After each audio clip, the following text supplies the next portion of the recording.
Numerator already sorted है, हमें denominator को सॉल्व करना है, तो हम एक काम करते हैं, सबसे पहले इंडिविजुअली इनको सॉल्व करते हैं। What is log of 4 to the base 2? So this can be written as 2 times of log 2 to the base 2, यानी ये 1 हो जाता है, तो इसकी वैल्यू आ रही है 2। Similarly what is log of 8 to the base 4? So this can be written as 2 to the power 3 and log of 4, base split property use की मैंने, and then m to the power n use कर रहा हूं, सो 2 to the power 2। इसको solve करते हैं तो ये आ जाता है 3 times of log 2 upon 2 times of log 2। यहाँ से कैंसिल होता है, इसकी वैल्यू आ रही है 3/2।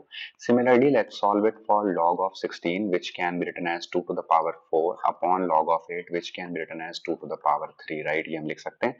तो ये बनेगा 4/3 एंड ये होगा log 2 अपॉन log 2।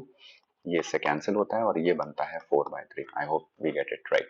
अब ये वैल्यूज उठा करके आपको सिर्फ यहाँ पुट करनी है। तो न्यूमरेटर हमारा है 2, 4, 8 and 16। If we talk about our denominator, log of 4 to the base 2 की वैल्यू 2 है, 2 का स्क्वायर होगा 4, राइट?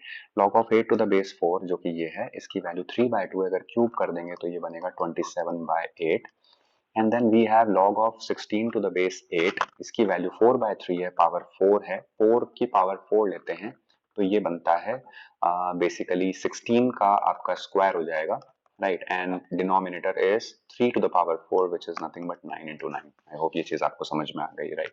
अब हमें सिर्फ इसको सिंप्लीफाई कर लेना है, देन वी आर डन। 4 से 4 कैंसिल कर दीजिए, 16 से एक 16 भी कैंसिल कर दीजिए, 9 3 27 होगा, दिस विल बी 3 3 9, राइट?